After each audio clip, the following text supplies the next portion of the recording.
Boa noite, vamos mais a uma aula de contabilidade geral. Hoje vamos retomar pontos importantes aí, dados entre a aula 1 e 8, com resoluções de alguns exercícios. Vamos lembrar que sempre existem duas demonstrações muito importantes, que a partir delas, muitas informações são extraídas para a contabilidade gerencial, para as demonstrações, que nem demonstração dos fluxos de caixa, DVA, que são as demonstrações balanço patrimonial e demonstração do resultado do exercício. Lembrando que sempre o balanço, depois fechado, ele sempre vai mostrar o ativo e passivo, ativo, conjunto de bens e direitos, passivo, obrigações, patrimônio líquido é a diferença entre o ativo e o passivo.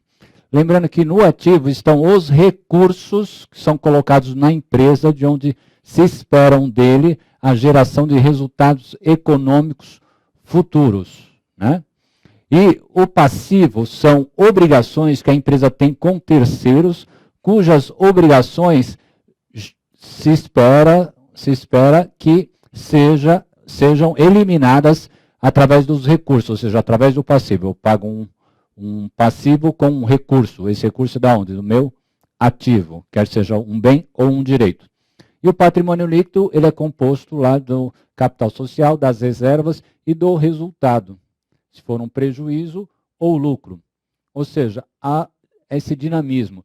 Todas as demonstrações são feitas as demonstrações contábeis, a partir de lançamentos, de registros. E esses registros, na contabilidade, são feitos através do método das partidas dobradas, que é o débito e o crédito. Então, por isso que nesse primeiro slide aí, nós estamos relembrando que as contas de ativo, contas de despesa e de custo, elas sempre aumentam quando eu debito e diminuem quando eu credito. Então, se nós olharmos aí, nesse quadrinho aí, se nós pegarmos aqui, lembrarmos lá o T, né? Como se aqui fosse o T, que é o razonete, né? O razonete é o quê? Diminutivo do razão. Então, as contas de ativo e passivo, elas aumentam toda vez que eu debito e diminuem quando eu credito. E as contas de passivo, patrimônio líquido e receitas é o inverso, diminuem quando eu debito e aumentam quando eu credito. Então, se nós tivermos lançamento, por exemplo, comprei uma mercadoria a prazo, então aumenta o ativo, debitando estoque, ou seja, débito aumenta, mas também aumenta a minha obrigação.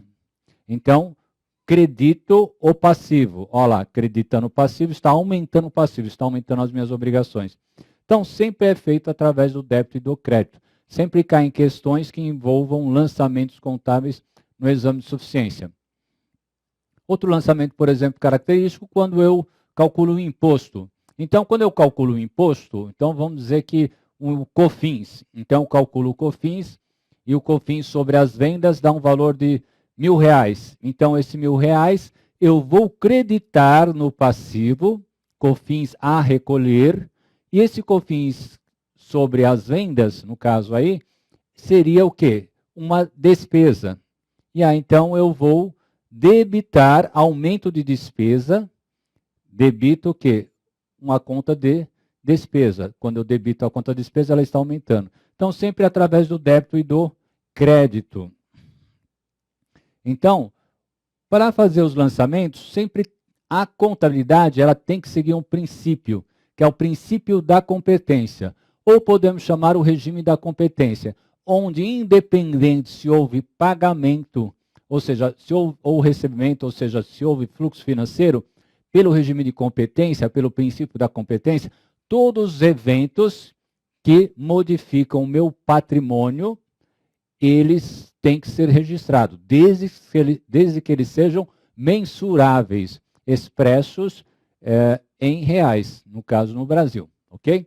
Então, ó, retrata com propriedade os efeitos de transações e outros eventos e circunstâncias sobre os recursos econômicos e as reivindicações da entidade, independente de se há pagamento ou não. Esse é o regime de caixa, ou regime de competência. O regime de caixa, que é a próxima tela que nós apresentamos, é o regime que a contabilidade não se baseia para fazer os registros dos eventos contábeis. A contabilidade sempre se baseia no princípio da competência, o regime da competência. Regime de caixa é quando eu somente registro ou considero os eventos quando há entrada ou saída, ou seja, quando há fluxo financeiro. Por exemplo, pagou, saiu do banco, entrou no caixa. Ok. Nesse caso, o regime de competência como regime de caixa registra. Mas, por exemplo, efetua uma venda a prazo. Então, a venda a prazo, pelo regime de caixa, só vou reconhecer essa receita quando eu receber. E no regime de competência, não. No período que a mercadoria, o produto ou serviço é vendido, nesse mesmo período já faz o lançamento. Ou seja, eu debito, por exemplo, se foi a prazo duplicado a receber, se eu recebo à vista o caixa ou banco e credito a conta de receita venda.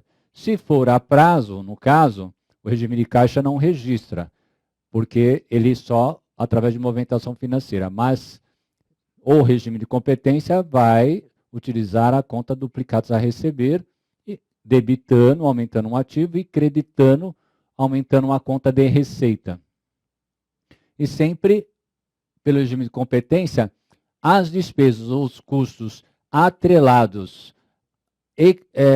que têm relação direta ou indireta com a receita, esse custo ou despesa, ele também é contabilizado. No caso de uma venda, não só o valor da receita, mas sim o valor do custo do serviço, do custo do produto, do custo da mercadoria, ele é contabilizado. Então, regime de caixa, esquece. Contador não utiliza, tá?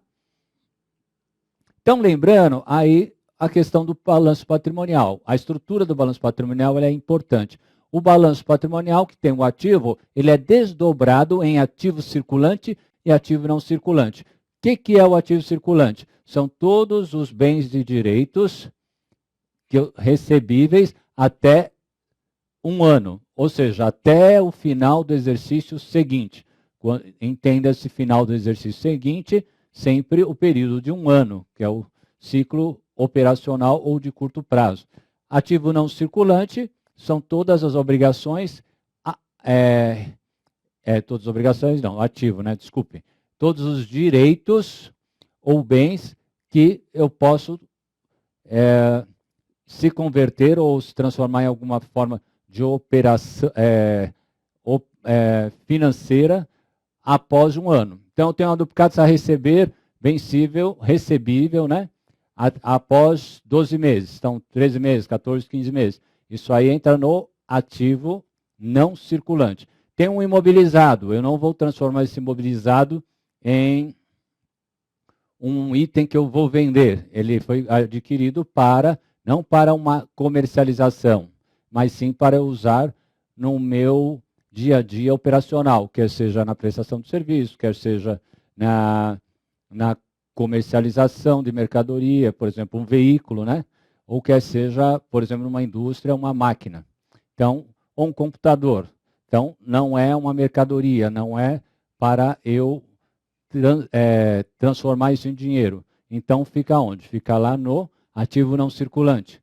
No caso do investimento, faço um investimento numa empresa, quer seja controlada, quer seja coligada, ou não, mesmo que não seja controlada ou coligada, mas não é um investimento de caráter de curto prazo, mas eu tenho interesse em mantê-lo a longo prazo.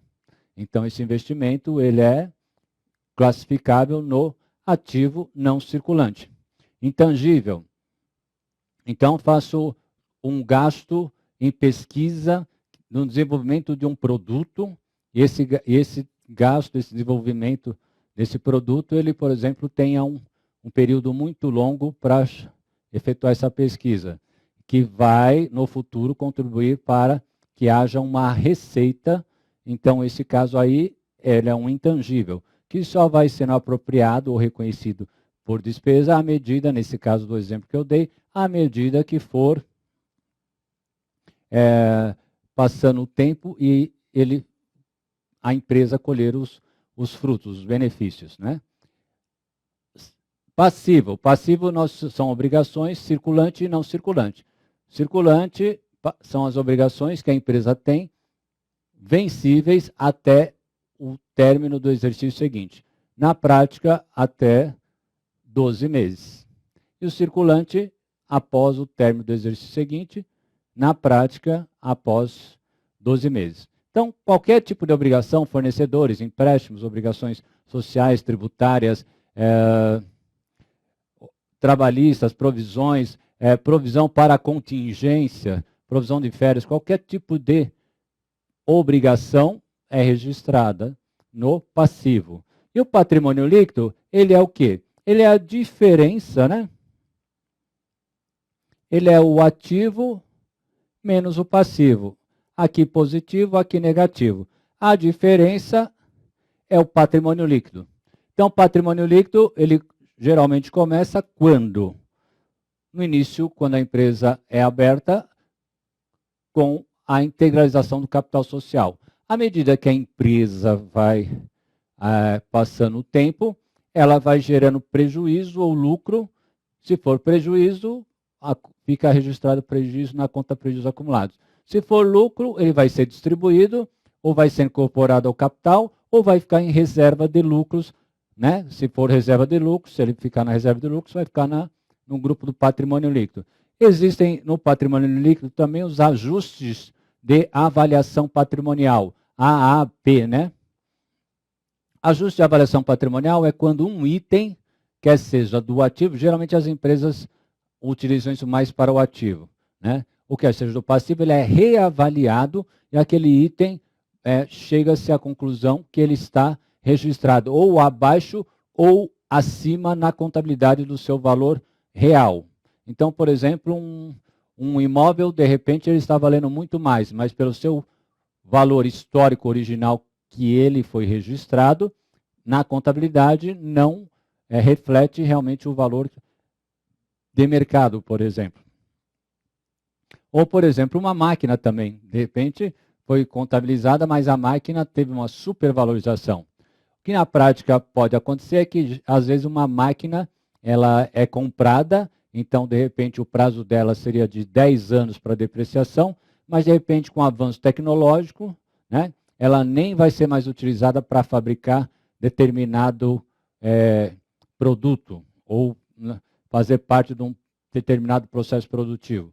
Então, se essa máquina, de repente, perde todo o seu valor e não ser mais utilizada, então, nesse caso, também um ajuste de avaliação patrimonial, onde esse valor vai lá para baixo, né? Nesse exemplo que eu estou dando. Ações em tesouraria é quando a empresa ela vai no mercado e retira algumas ações e deixa essas ações em tesouraria. Então, ela, por exemplo, credita banco através da saída do dinheiro e debita patrimônio líquido, onde ficam as ações em tesouraria. É mais ou menos assim, para falar na prática, como se eu fosse lá e alguém tivesse ações da minha empresa, mas ele não... e eu vou lá e compro essas ações, entre aspas, e deixo lá em tesouraria. Pode ser que daqui a um tempo eu pague uma remuneração e devolvo essas ações e retorne novamente o dinheiro. Então, aí tem vários eventos que nós não vamos entrar no detalhe. Mas as ações em tesouraria, geralmente, é um valor que está reduzindo uma conta redutora de saldo devedor lá na conta, no grupo patrimônio líquido. Ok? Reservas de lucros, sempre quando uma empresa tem o lucro, há que se fazer, se não for distribuído, reserva. E a reservas de lucro pode ser a reserva legal, reserva para contingência, né? E a própria reserva de lucros acumulados. A estrutura da DRE, receita bruta, deduções da receita bruta, chegando à receita líquida de vendas, né, conforme está na tela aí. Depois nós deduzimos o quê? O custo, CPV, CMV, CSP, chegamos ao lucro bruto. É importante isso aqui porque sempre caem questões que têm os dados da DRE, de eventos que acontecem de resultados, e fale, por favor, qual o lucro bruto seria quanto? Né? Então, aí você tem que chegar e saber que o lucro bruto, você tem que pegar todos os dados que tem na questão, de venda, se tem venda, de imposto, se tem qualquer deduções à receita bruta, que deduções à receita bruta são o quê? São os impostos diretos, por exemplo, CMS, IPI, ISS, diretos sobre a venda. Esse aí eu estou falando os mais comuns, né? E, por exemplo, vendas canceladas, descontos condicionais, ok? Então, deduções à receita bruta. Chego à receita líquida de vendas, depois abato o custo, que é o direto, o que está atrelado ao custo para eu prestar esse serviço, né? Ou produzir algum item, ou para comercializar a mercadoria que eu comprei para comercializar. Tá? Logo abaixo, então, nós temos aí o que? As despesas operacionais. Chegamos ao resultado antes dos tributos, temos os tributos aí RPJ, CSLL, resultado antes da participação. Se na empresa tem, então, a participação dos empregados, dos administradores, ou seja, entre aspas, o lucro que é distribuído a esses que não são sócios, né, mas têm participações no resultado, então aí sim chega-se ao resultado líquido do período. Tá? Então aí é a estrutura da balanço patrimonial e da DRE. Lembrando um item lá do balanço, o estoque. O estoque sempre é um item que está sendo mantido para que haja negociação, né?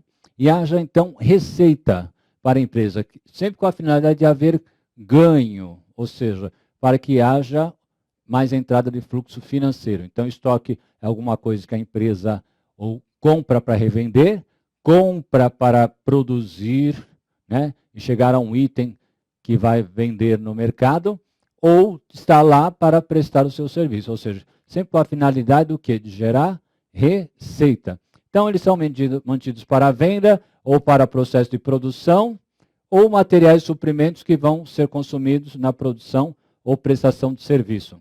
O valor do estoque, temos que entender o seguinte, não é só quando a empresa vai lá e compra e está destacado na nota, valor da mercadoria, não. É o item, o valor da mercadoria principal, do produto que a empresa comprou, mas os custos para que esse produto chegue à empresa. Então, por exemplo, quando eu compro um item e pago um valor X, se para transportar esse item para o meu estoque eu gastar frete, isso vai ser incluído no custo da mercadoria que eu adquiri. Se eu pagar seguro, também vai ser adicionado ao valor da mercadoria, até de tal forma que chegue-se ao valor total da mercadoria, né? Ou do item que eu comprei para o meu estoque. Por exemplo, se eu pagar, por exemplo, até algum transporte de manutenção ou alguma embalagem para transportar essa mercadoria para chegar até a minha empresa para eu revender, isso aí também faz a composição. Então, o estoque, ele tem todo o seu valor. Vamos dizer, o valor principal, os acessórios, vai compor o custo do estoque, né? Na contabilidade, somente não entra no valor, naquela linha lá, estoque, ou naquele grupo de estoques, se o que eu comprei há algum valor recuperável, ou ICMS, ou IPI, ou COFINS, ou PIS recuperável sobre essa aquisição de estoque. Então, aí eles vão ser destacados, por exemplo, e esses itens recuperáveis vão ser registrados numa conta a débito de imposto a recuperar. Então, o líquido do valor do estoque entra debitando estoque, os valores dos impostos entram nas suas contas respectivas debitando os impostos a recuperar, por exemplo, ICMS a recuperar, IPI a recuperar, e o crédito é o que eu devo para o fornecedor na contabilidade, ou se o parte ou todo que eu pago, se for à vista, saindo do caixa ou do banco. O valor do estoque, sempre, se ele demorar, comprei hoje, demorou um pouco. Geralmente, se há uma demora para haver a venda desse estoque, então pode ser que haja uma desvalorização desse estoque. Ou seja, de repente esse item acaba valendo menos do que o mercado. Então, quando houver isso, uma mudança de preço muito grande, e agora o estoque que eu paguei, o preço A, agora para negociação, para venda, ele vai estar valendo bem um valor menor, eu vou ter que registrar essa perda. Então, perda do valor realizável do estoque. Então, eu vou registrar essa perda reconhecendo lá no meu ativo. Então, como é que eu registrei essa perda? Credito estoque e debito perda, né? Lá no resultado, que é uma perda lá no meu resultado, tá ok? Então, mas sempre, então, eu vou ver se o meu estoque, à medida que eu vou fechando as demonstrações, se o valor, qual é o valor realizável líquido dele e qual o valor justo. Então, o valor realizável líquido, no caso do estoque, é o preço de venda estimado no curso, deduzido dos custos estimados. Então, eu chego a um preço de venda desse estoque, menos o custo sobre essa venda estimado. Estimado não é a olho assim, mas estimado é calculado com parâmetros, né? E chega a um valor X. E posso comparar com o valor que está registrado na contabilidade.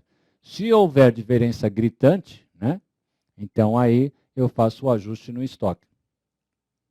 Muitas empresas acabam não fazendo isso porque há uma rotatividade rápida. Então ela compra e vende, compra e vende, compra e vende. Então, comprei hoje, vendi daqui a 15 dias, não vou ficar fazendo esse ajuste, né, no estoque toda hora, mas sim se há um tempo maior na prática e se há uma desvalorização muito grande. Valor justo é aquele pelo qual o ativo pode ser trocado ou liquidado. Então, eu tenho um item do estoque, é um item do meu ativo, e eu posso utilizá-lo para fazer uma troca ou para liquidar alguma coisa. Qual é o valor justo? Qual é o valor dele efetivo? Não posso dar a preço de banana. Esse é o valor justo que seria considerado para, de repente, numa transação, fazer o ajuste. Lembrando que o estoque ele sempre pode ser avaliado pelos métodos PEPs, WEPs, média ponderada e preço específico. O preço específico é quando você individualmente vai fazendo a composição daquele item do seu estoque. Então, é o preço específico. Por exemplo, alguém mandou eu fazer uma máquina X. Não é uma produção em série.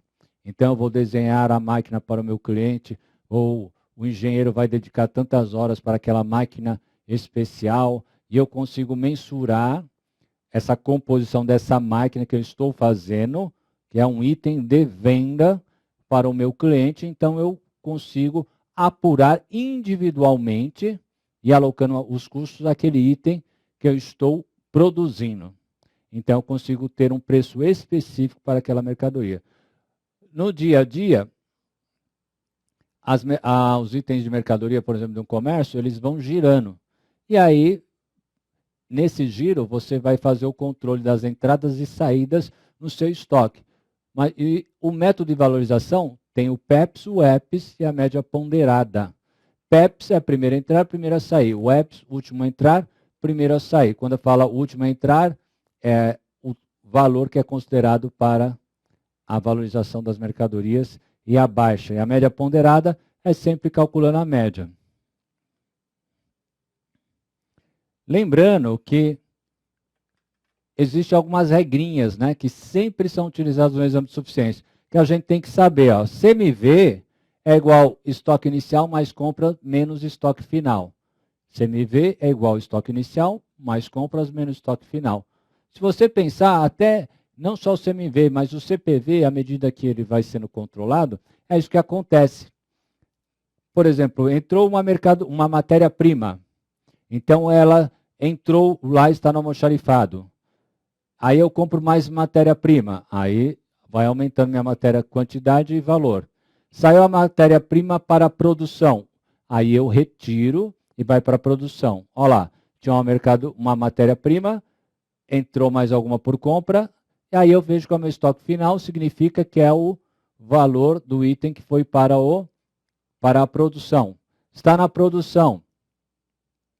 Aí o produto é acabado. Então, tudo que vai entrando na produção vai compor no item do produto. Então, tem o produto lá, vou colocando itens, matéria-prima e materiais acessórios, vai compor o valor do produto, ele vai sendo aumentado. Esse produto sai e é acabado, sai do processo em elaboração, vai para o item como item acabado. Na contabilidade e no controle da indústria vai fazer esse registro também. Ou seja, vai sobrar alguma coisa em elaboração, o que não sobrar, né, é sinal que o que estava lá aconteceu a finalização do produto que foi para o item produtos acabados.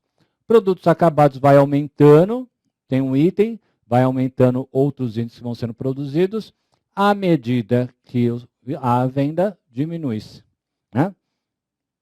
Então, essa regrinha ela vale para tudo, tanto para comércio quanto para indústria, né? Ó, RMV.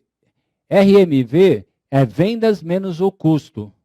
O conceito resultado bruto com mercadorias ou resultado com mercadorias, esse conceito é usado, você pega no item vendas menos CMV. Então, quando fala, calcule o RCM, calcule o resultado com mercadoria, você pega o valor da venda e diminui o custo. E então, você tem o RCM. Quando a gente fala de lucro bruto, é o valor da venda menos as deduções da receita bruta, né? Menos o CMV, menos o custo da mercadoria vendida ou do produto ou do serviço, tá? Então, essas duas formas são importantes saber também. Como eu falei do PEPS, isso aqui é só para nós relembrarmos, você fixar o conceito, né?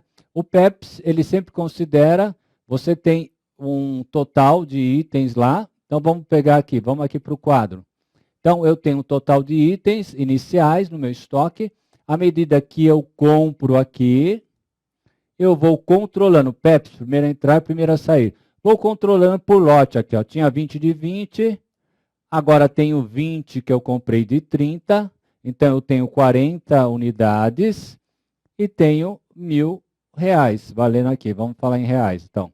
Então, eu tenho, só que eu controlo os lotes, vamos dizer, as entradas, vamos dizer, por lote. Vamos usar esse termo aqui. Aqui eu vendi 10. Olha lá. Então, houve uma venda. Houve uma venda baixo. Primeiro a entrar, primeiro a sair. Sempre vou baixar do primeiro lote. Ó, 10 de 20. Então, sobraram 10 de 20. Ó, as 20 de 30, que não foi o primeiro a entrar, entrou posteriormente, permanecem. Então, ó, eu tinha 40, fui para 30. E do primeiro lote eu baixei 10, do segundo lote permaneceu. Então, aí eu chego ao meu saldo total, 30 de 800. Vendi mais 20. Então, tinha 30, vou baixando sempre do primeiro a entrar, primeiro a sair. 30, baixo 10 do primeiro lote, 0 primeiro lote, e do segundo lote eu baixo 10, 10 de 30. Então, vai sobrando sempre os saldos e os valores de valorização pelo lote mais recente, porque o primeiro a entrar é o primeiro a sair. 10 de 30 e assim vai. Até eu chegar aqui, no caso eu tinha 40, baixei 10, então 10 de 30, me sobraram 30, que é o lote mais recente, a 35.050. O PEPS, o cálculo do PEPS, ele já é o contrário, ele vê último a entrar, é o primeiro a sair. Então, no controle de lote, quando está acontecendo as transações, a venda da mercadoria, então eu vou sempre, último a entrar, primeiro a sair. Então, eu vou baixando sempre do último lote as quantidades que estão saindo do estoque. Então, eu tinha 20 de 20, como fala lá, 400. Entraram 20 de 30, então tenho 2 lotes aqui. Agora, há uma baixa de 10. Eu não pego, veja que eu não baixo do meu estoque pela primeiro que entrou, na ordem cronológica. Eu vou pegar sempre pelo último lote, 10 de 30. Então, o primeiro lote permanece intacto, 20 de 20. 10 de 30 eu tiro, então me sobram 30 e a 700. Aí depois saem 20, olha lá. Então, 30, sai 20, que é do último a entrar é o primeiro a sair. Então, sai 10 de 30, zero esse lote, e sai 10 de 20. Vai me sobrar o quê? O lote mais antigo. Ó, vai sobrar aqui, ó, 10 de 20. E aí vai tendo mais entradas e depois tem uma saída. A saída, vejam bem, última a entrar, primeira a sair, ó. Tem o 30, tem mais uma saída, uma venda, sai da onde? Não sai do primeiro lote, sai do último lote, último a entrar, primeiro a sair. 10 de 35, então me sobraram 10 de 20 que eu tinha, e sobraram 20 de 35 do lote mais recente. Aí chego à apuração. Se você verificar, os métodos são diferentes. Aqui o meu final de estoque é 1.050 e o meu custo seria de 1.000. Aqui o meu estoque final pelo EPS é 900, o meu custo seria 1.150. Pela média ponderada móvel, eu já calculo, sempre que há uma entrada, eu recalculo a média geral, a média aritmética, né? Então, por exemplo, tinha 20 de 20, entraram 10, 20 de 30, então, olha, tinha 20, entraram 20, tenho 40. Custou 400, o meu estoque anterior, mais 600, que é o que eu tenho agora, 1.000. 40 de 1.000, recalculo a média. Então, a média sempre, você pega o total dividido pela quantidade, vai dar a média, ok? Saíram 10, 10 de 25. Saíram mais 20, 20 de 25. Entraram 30 a 35, já o valor aumentou na hora da entrada, recalcula-se a média. Eu tinha 10, entraram 30, fiquei com um saldo aqui, ó, de 40, né? Tinha 250 mais 1.050, tenho 300. Recalculo a média, pego 1.300, divido por 40, chego à média de 32,50. Aqui tenho 32,50, que é o meu custo médio. À medida que eu vou baixando, eu sempre vou pegando pelo custo médio atual. Baixei, vendi mais 10 unidades, vou pegar 32,50. Continuo, então, se eu vendi 10, tinha 40, 30, 975, a média de 32,50. Esse é o cálculo da média ponderada. Então, se nós pegarmos lá os conceitos de estoque que nós vimos, que é valor justo, valor realizável, qual é a forma que nós podemos valorizar o estoque, ou seja, preço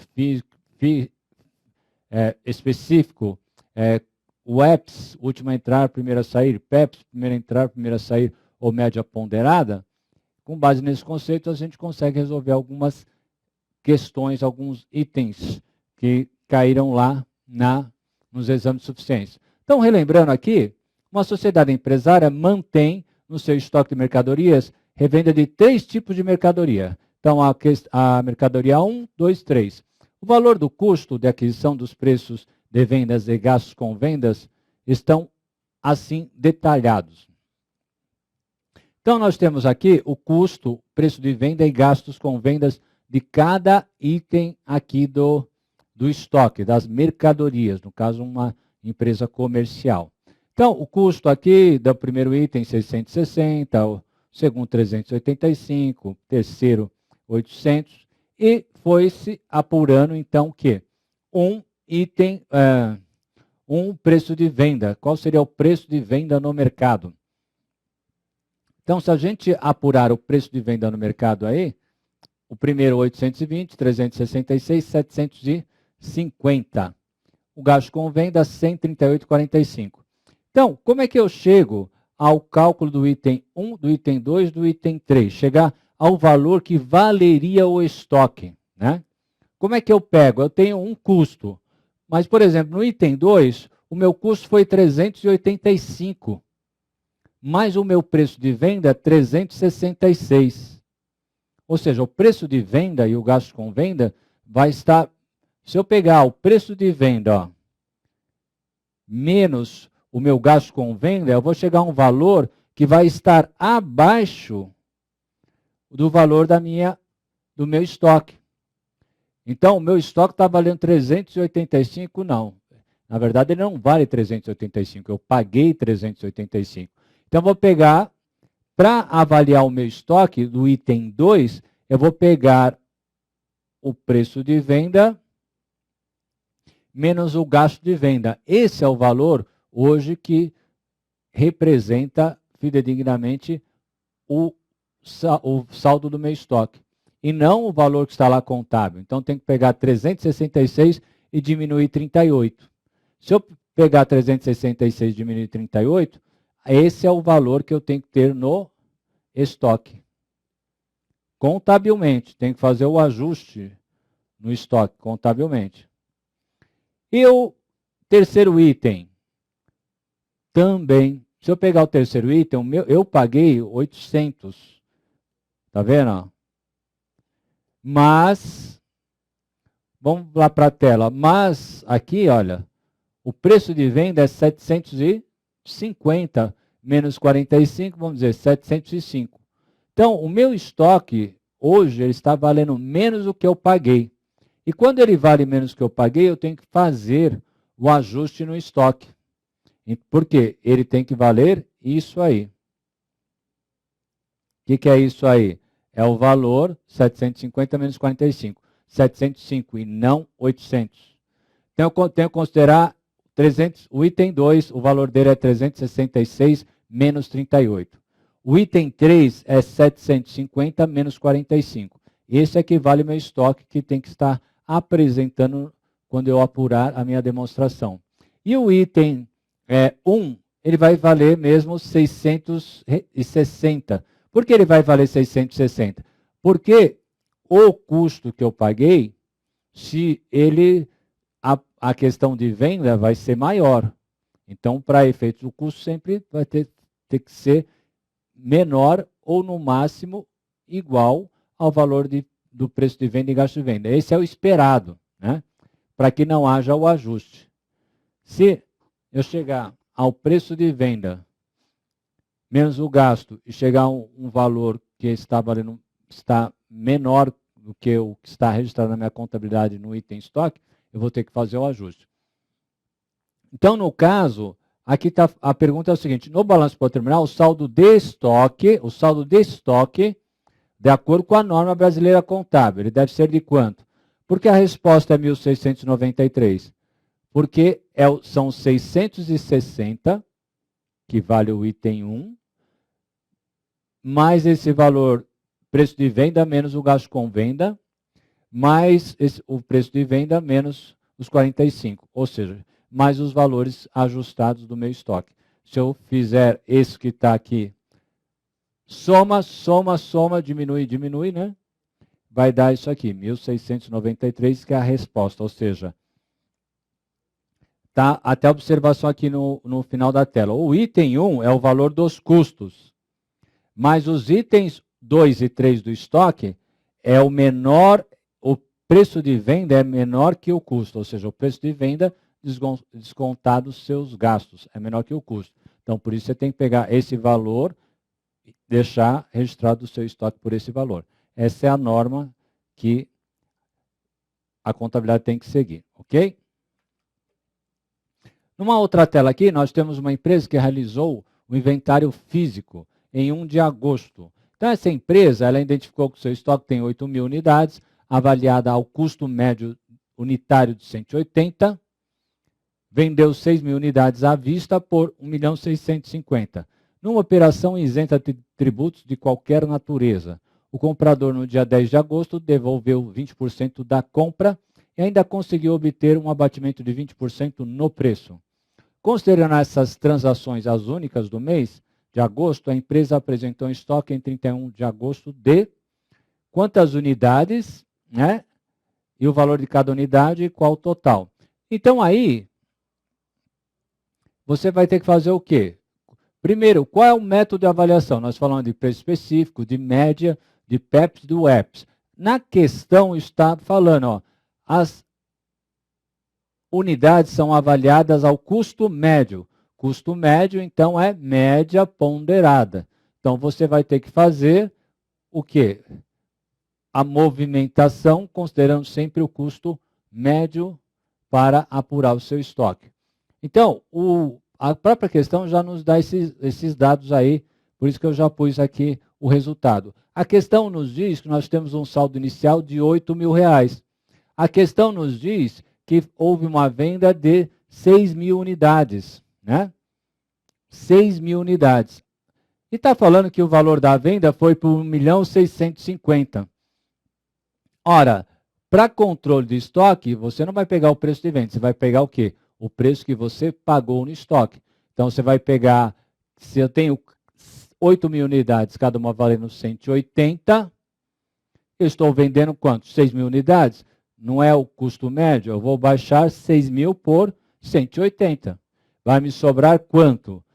Vão me sobrar 2.000 unidades, né? Me sobram 2.000 unidades a 180, e só que depois, o que aconteceu? Ó, o comprador devolveu 20% da compra.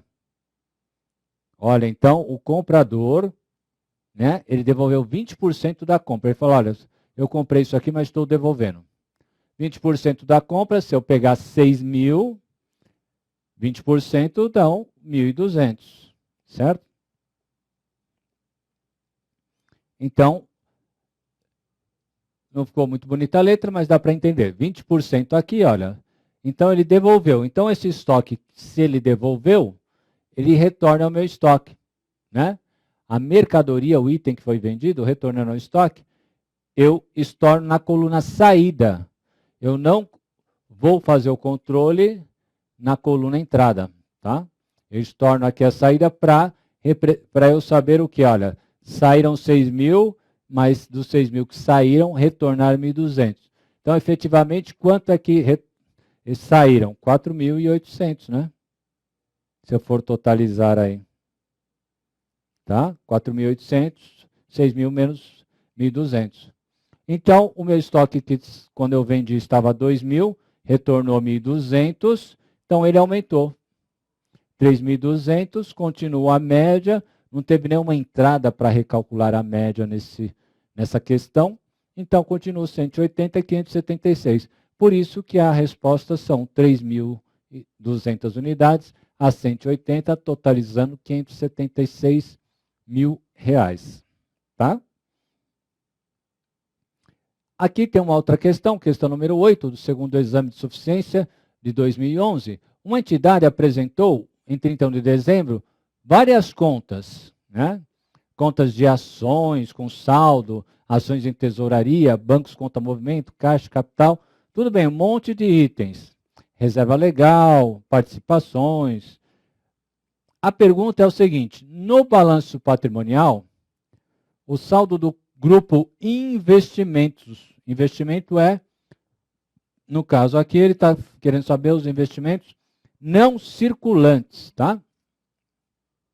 É igual a quanto?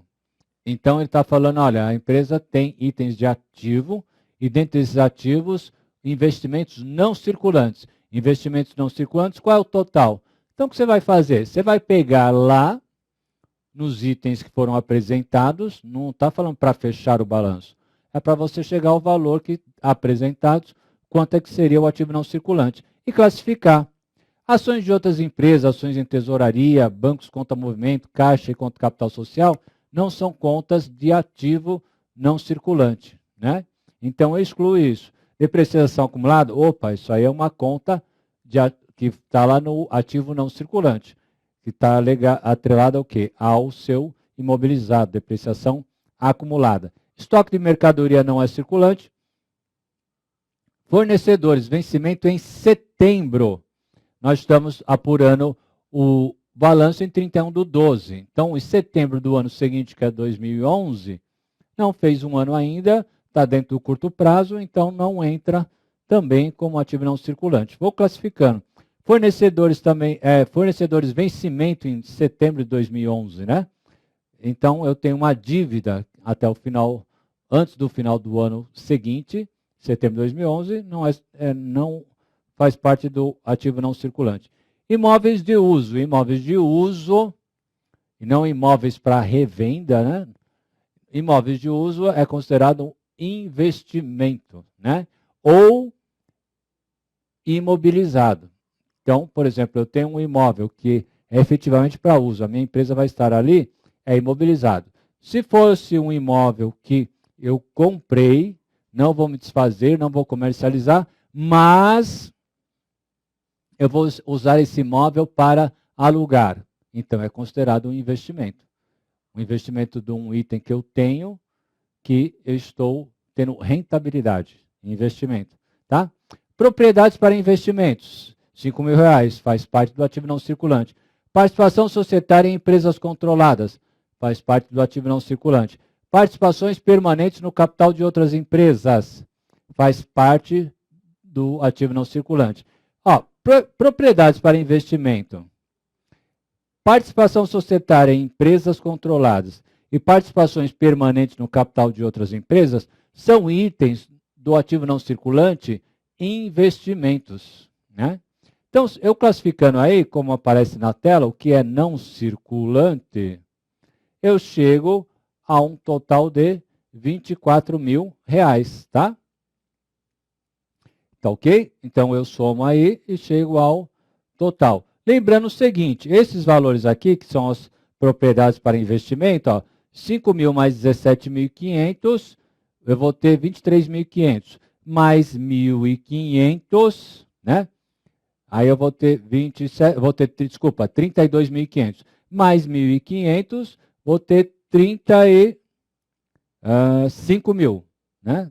Vamos lá, 5 mais 17,5, eu vou ter tal, 12, vai 1, 22,5, mais 1.500, vou ter 24, ok?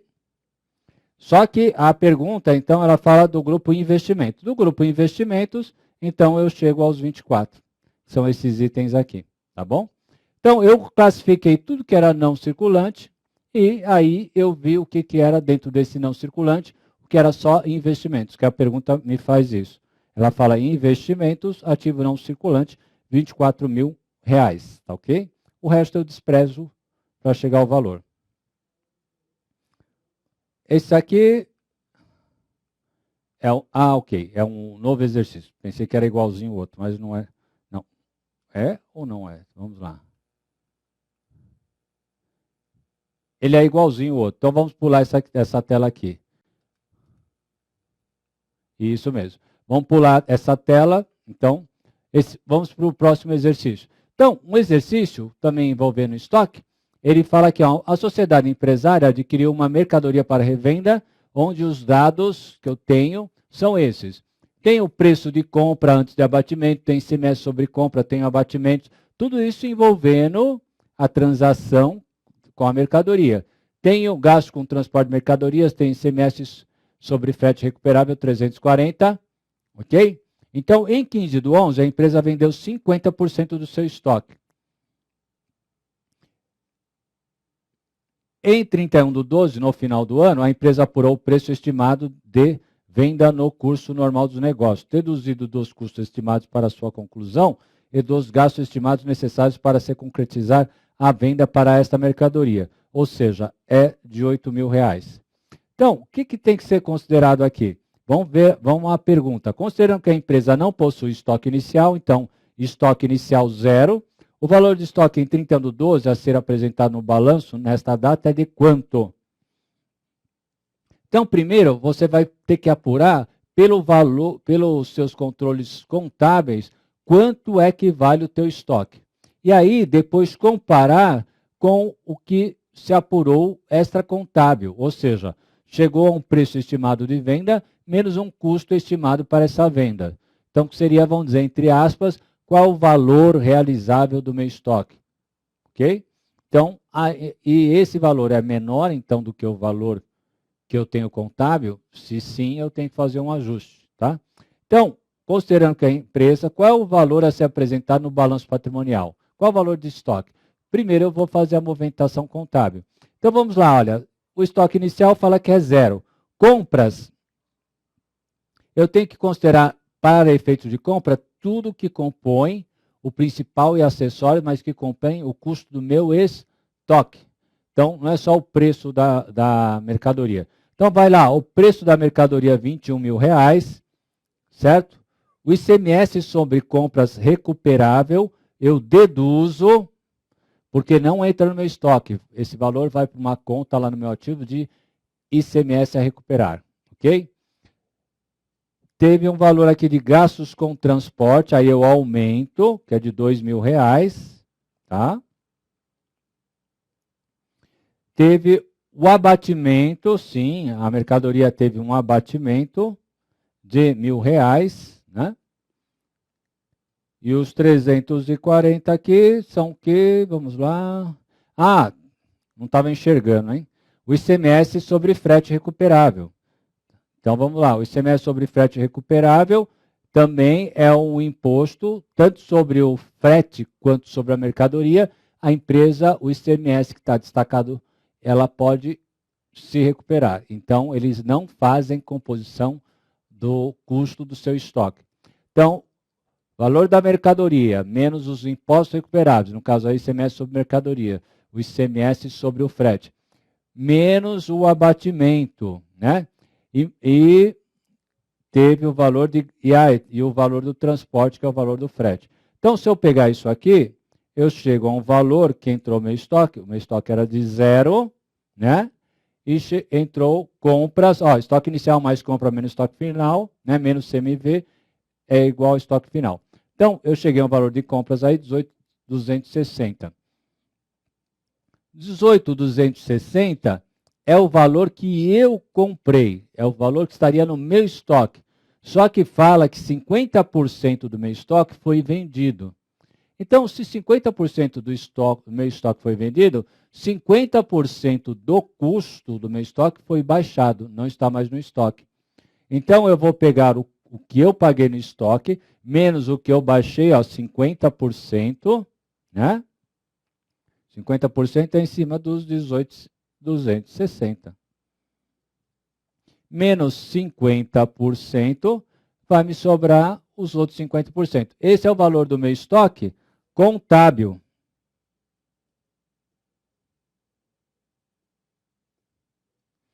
Só que foi apurado que o preço de venda estimado menos o custo estimado são de 8 mil. Então, na minha demonstração contábil, vai ter que estar figurando o valor de estoque, não como de 9.130, mas eu tenho que fazer um ajuste, né, para essa perda e fazer representar no meu balanço o total de estoque, no caso com mercadorias, de 8 mil reais. Então, qual dos dois é o menor? Então, pelo princípio da prudência, eu tenho que registrar o valor, deixar figurando o valor menor, né? Fazer o ajuste da perda. Então, a resposta correta não é 9.130, não é a letra C. A resposta correta é o valor líquido realizável de 8 mil reais, tá ok? Aqui, no caso, uma outra questão, lá dentro do ativo, nós calculamos a depreciação, tá? Então, a questão, ela vai nos dando vários dados, ela fala que há um valor original, 52 mil, existe um valor residual de menos 12 mil, e uma depreciação em 5 anos que seria de 40 mil. Então, o que tem que fazer? Ela fala, na questão lá do exame de suficiência, vai falar que existe a apuração pela soma dos dígitos ou as cotas constantes, né? Então, ela nos remete a calcular as duas, né? Essa questão, então, nos remete a calcular as duas. Então, como é que eu chego ao valor das cotas constantes e o valor pelas cotas dos dígitos? Então, das cotas constantes, basicamente eu vou pegar o meu valor do ativo que eu paguei e dividir pelo período a que se refere. No caso aí, o período aí, um item mesmo sendo de vida considerada de 5 anos, qual é o valor em 4 anos, né, de depreciação? Então, a minha depreciação normal de um item de 52 mil, se eu considerar um valor que haverá um valor residual no final de 5 anos de 12 mil, parte desse pressuposto aí na questão. Então, eu vou ficar com uma depreciação no período de 5 anos, não do valor total de 52 mil, mas sim só de 40 mil. Então, é isso que ele nos fala. O valor original foi de 52 mil, mas haverá no final dos 5 anos um residual de 12 mil. Então, considerar-se-á uma depreciação de 5 anos de 40 mil.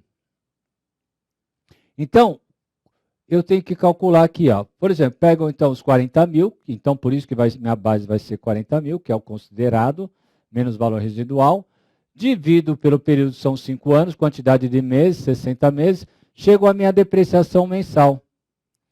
E se eu pegar a minha depreciação mensal, então multiplicar por 48, que é a quantidade de meses, então eu vou chegar à minha depreciação acumulada de 32 mil.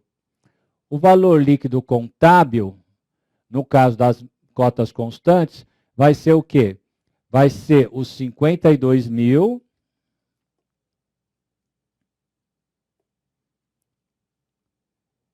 vão ser os 52 mil menos a depreciação que eu considero. Por exemplo, 52 mil menos 32 mil vai me dar quanto? O valor líquido contábil, 20 mil. Por quê?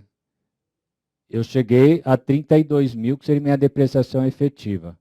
Mas no final de 5 anos, meu valor original ainda será 52 mil. Então, considerando 52 mil menos 32, valor líquido contábil de 20 mil. E pela soma dos dígitos? Pela soma dos dígitos, sempre é calculado, como são 4 anos que eu vou considerar, aqui, dígitos decrescentes, sempre você soma os dígitos. Quantos anos que haverá depreciação? 5 anos é o fator da depreciação. Então, você vai somar 1 mais 2 mais 3 mais 4 mais 5. Aí vai dar o total, um valor total, 15. Aí, tendo esse total, isso aí você vai fazer a mesma coisa se forem 4 anos, se forem 10 anos, sempre considerando. Se forem 10 anos, vai somando 1 mais 2 mais 3 até chegar a 10, vai ser o teu valor que você vai chegar aí para ser o divisor. E aí você começa pegando a quantidade de anos maior, no caso 5, e divide por esse número que você chegou, que é a soma do 1 até o 5, né? Ah, então 5/15, olha lá. É o índice de depreciação que você vai considerar no primeiro ano. Depois você vai diminuindo. Quando são 5 anos, o segundo índice 4/15. O terceiro índice, que é o terceiro ano, 3/15. O quarto índice, que você vai diminuindo, 2/15, que é o quarto ano. Se chegasse ao último ano, né, quinto ano, seria 1/15, 1 dividido por 15. Então, você vai pegar o valor que você tem a depreciar e vai calcular em cima de 40 mil, que é o valor depreciável, né, 40 mil, e vai calcular 5/15. Então, vai dar quanto? No primeiro ano, a depreciação vai ser de 13 mil. No segundo ano, de 10 mil. No terceiro ano, de 8 mil. No quarto ano, de 5 mil. Sempre pegando a base da depreciação. Então, você desconsidera o valor residual, que é o que vai ser considerado no final do ano, e vai calculando a depreciação. Então, considerando nesse índice aqui, nós vamos chegar ao quê? A um valor de depreciação acumulada, depois de 4 anos, 37 mil. Aí eu vou pegar esse 37 mil e vou diminuir do valor original, 52 mil. Aí eu vou ter o valor líquido contábil. Por quê? Se eu tenho o valor original de 52 mil lá na contabilidade, valor original, e vai ter a conta depreciação acumulada de 37 mil, valor original menos depreciação, valor residual líquido, né? Então, eu vou ter, pelo método das cotas constantes, 20 mil, e pelo método da soma dos dígitos, 14.666, né? Isso aí resolve uma questão que perguntava qual o valor líquido pelo método e pelo outro, tá ok? Vamos lá para outra questão. Então, a outra questão aí, vamos fazer o seguinte, já são quase 9h05, vamos fazer uma pausa de 5 minutinhos, né? Aí vocês, rapidinho, vamos fazer uma pausa de 5 minutos, vocês tomem uma água e nós retornamos em breve para continuar resolução de questões e relembrando a teoria. Sempre teoria com a prática, ou seja, com a questão, ok? Até daqui a 5 minutos, hein? 5 minutos no máximo, estamos de volta aí.